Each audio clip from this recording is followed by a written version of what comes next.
क्या 1 अप्रैल से यूपीआई से पेमेंट करना फ्री नहीं रह जाएगा? क्या अब यूपीआई से पैसा भेजने पर या रिसीव करने पर चार्जेस लगाए जाएंगे? क्या अब इसके ऊपर भी टैक्स वसूला जाने वाला है? क्या फ्री नहीं रहेगी अब यूपीआई पेमेंट्स? और अगर फ्री नहीं रहेगी तो क्या अब इसकी पॉपुलैरिटी भारत में कम होने लगेगी? जिस यूपीआई पर गर्व कर रहा था भारत कि ये बिल्कुल कोई बोझ नहीं डालती है पैसा भेजने और रिसीव करने वाले के ऊपर में, क्या अब वो यूपीआई धीरे धीरे फ्लॉप होने लगेगी? जिस यूपीआई को लगातार दूसरे देश अपनाने लगे थे, क्या उसके बाद इतनी सफलता मिलने के बाद यूपीआई भी एक पेड ऐप, एक पेड पेमेंट सिस्टम बन जाएगा? ये सवाल कल से ही हम भारतीयों को परेशान किए जा रहा है, क्योंकि हम जानते हैं कि स्टूडेंट्स हों या रोजमर्रा के काम करने वाले लोग या फिर कर्मचारी, हर आदमी, यहां तक कि व्यापारी भी यूपीआई के बाद बेहद चैन की सांस ले रहे थे। किसी को कैश हैंडल नहीं करना पड़ रहा था, खासकर महामारी वाले दिनों में जब नोट से भी जो था महामारी फैलने का खतरा मंडरा रहा था। तब ऐसी स्थिति में यूपीआई बहुत सेफ था। लेकिन अब जो ये खबर आ रही है वो विचलित करती है। अब तो यूपीआई पेमेंट्स यानी कि ऑनलाइन पेमेंट्स हमारी डेली लाइफ का एक हिस्सा बन चुकी है। अब घर में या पॉकेट में कैश कोई नहीं रखता। अब तो बस जेब में मोबाइल चाहिए और अकाउंट में पैसे। कोई 10 रुपए की चीज़ भी खरीदनी हो तो लोग ऑनलाइन पेमेंट करना पसंद करते हैं। अब तो ऑटो रिक्शा वालों को भी अपने पास एक क्यूआर कोड स्कैनर आराम से रखना पड़ता है, और वो सहर्ष रखते हैं क्योंकि उनका भी काम आसान होता है, छुट्टे का दिक्कत ही नहीं है। इतने आदी हो गए हम ऑनलाइन पेमेंट के, और ये आदत लगाई किसने हमें? गवर्नमेंट ने। सभी पेमेंट इतनी सेफ और सिक्योर हो गई कि अब कैश की जरूरत ही नहीं पड़ती। क्या इसी दिन के लिए सरकार ने जनता को यूपीआई की आदत डाली, ताकि जब लोग यूपीआई के बिना रह भी ना पाए तब उन्हें बताया जाए कि अब यूपीआई ट्रांजैक्शन पर चार्जेस भी लग जाएंगे? जब कैश की आदत छूट चुकी है, क्या ऐसे में अब यूपीआई ऐप्स हमसे हर ट्रांजैक्शन पर चार्जेस लेने लगेंगे? दोस्तों, ये सब हम नहीं कह रहे, बल्कि इंटरनेट यूजर्स ने सोशल मीडिया पर इस तरह के सवालों की झड़ी लगा दी है, क्योंकि अचानक से एक पोस्ट ट्विटर पर वायरल हो जाती है कि अब यूपीआई फ्री नहीं होगा। 2000 रुपए से ज्यादा की ट्रांजैक्शन पर 1.1% का चार्ज कटेगा। यूपीआई पेमेंट यानी गूगल पे, फोन पे और पेटीएम जैसे डिजिटल मीडियम से अगर आप 2000 रुपए से ज्यादा पेमेंट करते हैं तो 1.1% एक्स्ट्रा देने पड़ेंगे। लेकिन दोस्तों, इस खबर में बहुत बड़ा झोल है, जिसे समझने में लोगों से भूल हो गई है, और इस भूल को क्लियर करना बहुत जरूरी है। तभी तो खुद एनपीसीआई ने इसे क्लियर कर भी दिया है, और आपके दिमाग में इस खबर को क्लियर करना हमारा काम है। तो अगर आप जानना चाहते हैं कि क्या आपको भी कभी यूपीआई से पेमेंट करने पर चार्ज देने पड़ेंगे, तो इस वीडियो को अंत तक जरूर देखिएगा दोस्तों, क्योंकि ये मसला आपकी डेली लाइफ से जुड़ा है और बहुत जरूरी भी है। क्योंकि 1.1% अगर कोई आदमी सुने तो अगर कोई 100 रुपए किसी को ट्रांसफर कर रहा है तो उसको 1 रुपए देना पड़ेगा। 1000 कर रहा है तो उसे 10 रुपए देने पड़ेंगे, और अगर 10,000 कर रहा है तो उसे 100 रुपए देने पड़ेंगे। काफी बड़ी रकम है। तो असलियत क्या है, आइए जानते हैं इस वीडियो में। दोस्तों, हुआ यूं कि सोशल मीडिया पर एक खबर तेजी से वायरल हो गई। एनपीसीआई ने एक सर्कुलर जारी किया है, जिसके अनुसार 1 अप्रैल के बाद अगर आप 2000 से ऊपर की ट्रांजैक्शन अब यूपीआई के जरिए करेंगे तो आपको 1.1% चार्ज भी देने पड़ेंगे। सोशल मीडिया पोस्ट में इस बात को कहीं क्लैरिफाई नहीं किया गया, बल्कि और भी कंफ्यूजिंग बना दिया गया। यह दर्शाया गया कि अब हर 2000 से ऊपर की ट्रांजैक्शन पर चार्जेस पे करने होंगे। 27 और 28 मार्च को यह खबर हर जगह फैल गई, माइम्स बनने लगे, मजाक उड़ाया जाने लगा, और लोगों को लगभग यकीन होने लगा कि अब तो भाई कैश का ज़माना फिर से लौट कर आने वाला है। क्योंकि हम भारतीयों को हमेशा ही सरकारी कामों पर शक रहता है कि सरकार ने अगर कुछ कर दिया है, कुछ कह दिया है, तो उसके ऊपर वो कुछ ना कुछ चार्ज तो लेगी ही लेगी। जब सरकार ने यूपीआई की सुविधा शुरू की थी तब भी कई महीनों तक लोगों को इसके फ्री होने पर यकीन नहीं हुआ था, और लोगों को लगता रहा कि सरकार पक्का इसके ऊपर चार्ज लेगी। और उस समय लोग एटीएम का इस्तेमाल भी करते थे, तो महीने में 3 बार पैसा निकालने के बाद चौथी बार में एटीएम पर चार्ज कट जाता था, या जब किसी एक बैंक की एटीएम मशीन पर किसी दूसरे बैंक का एटीएम कार्ड यूज करते थे तब भी चार्ज कटता था। तो इसीलिए लोगों को कई दिनों तक यकीन नहीं हुआ था कि यूपीआई पेमेंट हमेशा फ्री रहेगी। कई बार आरबीआई को खुद क्लैरिफाई करना पड़ा था कि भैया यूपीआई आपकी सुविधा के लिए, इसे आप जरूर यूज करना शुरू कर दें, फ्री है ये। बड़ी मुश्किल से भारतीयों को यकीन हुआ था कि यूपीआई सेफ, सिक्योर और फ्री है, कि आज ज्यादातर भारतीय यूपीआई से अपने बैंक अकाउंट को लिंक करा चुके हैं और डेली इसका इस्तेमाल करते हैं। अब जब पहले से ही लोगों का माइंडसेट ऐसा था, तो इस खबर पर यकीन करने में लोगों को देर कहाँ लगेगी, और विश्वास होने लगा कि अब तो यूपीआई ट्रांजैक्शन पर 1 अप्रैल से वाकई चार्जेस लगेंगे।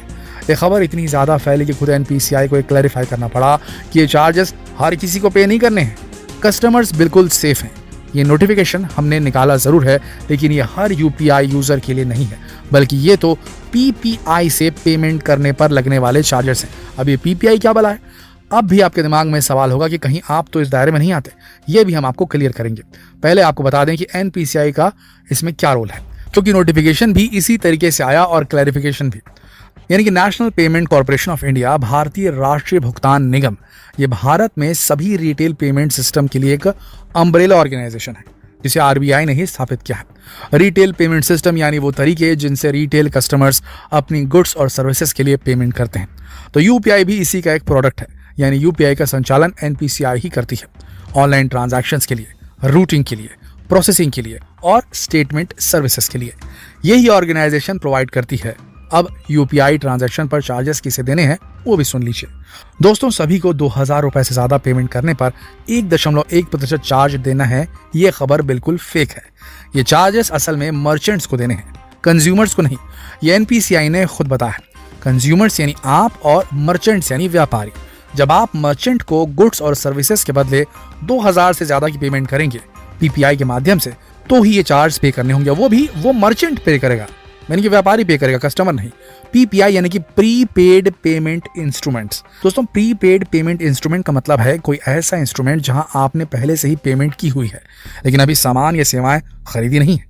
पहले एक इंस्ट्रूमेंट में पैसे जमा कर दिए और जब भी कुछ खरीदेंगे तो इसके माध्यम से खरीदेंगे। जैसे कि पेटीएम का वॉलेट होता है। अब आपको बात समझ में आ रही होगी। पेटीएम का वॉलेट ये प्रीपेड पेमेंट इंस्ट्रूमेंट है जिसमें आप अपने बैंक अकाउंट में पैसे ट्रांसफर कर लेते हैं और इसी से ऑनलाइन पेमेंट करते हैं। या अमेजन बैलेंस भी एक पीपीआई है। जब आप अमेजन पर कोई सामान रिटर्न करते हैं तब भी अमेजन आपको ये विकल्प देता है कि आप पैसे वापस लेने के बजाय उसे अमेजन पे बैलेंस में सेव कर लें। फिर जब आप अमेजन से नेक्स्ट परचेस करेंगे तो यहीं से आपका बैलेंस डिडक्ट हो जाएगा। ऐसे ही अमेजन पे में पहले ही पेमेंट करके रखते हैं। तो ये एक प्रीपेड पेमेंट इंस्ट्रूमेंट है। ज़्यादातर यूपीआई ऐप्स ऐसा कोई ना कोई इंस्ट्रूमेंट प्रोवाइड करती हैं। तो जब आप उसके माध्यम से, जैसे अमेजन पे बैलेंस हो गया या पेटीएम वॉलेट हो गया या गिफ्ट कार्ड्स आदि के माध्यम से 2000 रुपए से ज़्यादा की पेमेंट करेंगे, तब मर्चेंट को 1.1%, अगर आप 2000 की बात करें, 2000 से ज़्यादा अमाउंट कर रहे हैं तो 2000 के हिसाब से अगर पकड़ के चलें तो 22 रुपए एक्स्ट्रा चार्जेस पे करने पड़ेंगे। यानी जो आप bank to bank transaction normally करते हैं बिना कोई प्रीपेड पेमेंट इंस्ट्रूमेंट यानी कि पीपीआई का इस्तेमाल करते हुए, वो अब भी फ्री है। यानी कि नॉर्मल हम जो स्कैन करके पे करते हैं उसमें कोई दिक्कत नहीं है। आप पेटीएम वॉलेट का इस्तेमाल करेंगे, अमेजन पे बैलेंस जैसी चीज़ों का इस्तेमाल करेंगे या ऐसे इस्तेमाल करेंगे चीज़ों का जिसमें हम पहले अपने बैंक अकाउंट से पैसा उनके वॉलेट में ट्रांसफर कर देते हैं। इस प्रकार की यूपीआई ऐप्स में जो इस प्रकार की सुविधा दी गई है उसमें अभी वहां से खर्चते हैं तो हमको प्रॉब्लम होगी। गिफ्ट कार्ड का भी हमने बताया आपको एक एग्जाम्पल। ठीक है, आप अभी भी अपने स्कैन करते हुए और यूपीआई टू यूपीआई आराम से कितने भी पैसे ट्रांसफर कर सकते हैं, वो फ्री है। और एनपीसीआई ने यह भी बताया कि जिसने पीपीआई को इशू किया है वो भी 0.5% चार्जेस बैंक को देगा। यानी जैसे पेटीएम की सर्विस है, पेटीएम वॉलेट, और भी ऐप्स हैं जो पीपीआई प्रोवाइड करती हैं। तो जब आप अपने बैंक अकाउंट से कुछ पैसे पेटीएम वॉलेट में या किसी और पीपीआई में ट्रांसफर करते हैं तब भी ट्रांसफर की हुई राशि का 0.5% पेटीएम देगा या जो भी वो कंपनी चलाती है उस यूपीआई ऐप को वो देगी। जैसे आपका एसबीआई का अकाउंट है और आपने 2000 रुपए पेटीएम वॉलेट में डाले हैं तो आपके लिए वो फ्री है, लेकिन पेटीएम इस ट्रांजैक्शन के 15 रुपए एसबीआई को देगा। अब सवाल ये कि क्या आपके ऊपर कभी इस चीज का असर पड़ेगा? दोस्तों, अगर मर्चेंट ही ये शर्त रख दे कि आप अगर किसी पीपीआई से पे कर रहे हैं तो चार्जेस भी साथ में एक्स्ट्रा पे करने पड़ेंगे, तो ही आपके ऊपर सीधा असर पड़ेगा। वरना आपके लिए अभी तक सब कुछ फ्री है। यानी कि अगर आप अभी भी वॉलेट यूज़ करना चाहते हैं तो वॉलेट जो जिसने बना के रखा है, जिस यूपीआई वाले ने, कंपनी ने, जैसे कि पेटीएम हो गया, गूगल पे हो गया, दुनिया भर के हो गए चीज़ें, तो अगर वो बोल दिए कि भैया हमको ये पीपीआई से जो एक्स्ट्रा देना पड़ रहा है हम आपसे ही वसूलेंगे, उन्होंने चार्जेस बढ़ा दिए वॉलेट में पैसा डाल के रखने वाले, तो फिर आपके ऊपर असर पड़ेगा। अभी तो नहीं पड़ रहा है, बिल्कुल बिल्कुल। ठीक है दोस्तों, तो आपको क्या लगता है, क्या कभी फ्यूचर में यूपीआई ट्रांजैक्शन पर कोई टैक्स या कोई चार्जेस पे करने पड़ेंगे? और अगर ऐसा हुआ, अभी तो बिल्कुल नहीं हुआ, अभी तो यूपीआई बिल्कुल फ्री आपके लिए, मान के चलिए, आम जनता के लिए फ्री समझ के चलिए। अगर आप पीपीआई नहीं यूज़ करते हैं तो फ्री है। ठीक है, वैसे अगर कभी ऐसा हुआ कि यूपीआई को अगर ऐसा पेड ऐप बना दिया गया, ये पेड सिस्टम बना दिया गया पेमेंट का, तो आप में से कितने लोग इसे यूज़ करेंगे? जवाब दीजिए नीचे कमेंट सेक्शन में लिख करके, या वापस आप कैश की तरफ चले जाएंगे? जवाब दीजिए कमेंट सेक्शन में लिख करके। तो दोस्तों, ये जानकारी शेयर कीजिए, ये जानकारी सभी को होनी जरूरी है। अफवाह फैलना बहुत गलत है, इसीलिए सबको क्लियरिफाई कीजिए कि यूपीआई पूरी तरीके से चार्ज ऐप नहीं है। ये जो भी हुआ है पीपीआई वालों के साथ में हुआ है, यूपीआई अभी भी पूरी तरीके से फ्री है। खबर फैलाइए फेसबुक पर, व्हाट्सएप पर, यूट्यूब पर। कल फिर मिलते हैं एक और रोचक जानकारी के साथ। तब तक के लिए आप सबका इस वीडियो के अंत तक बने रहने के लिए दिल से धन्यवाद।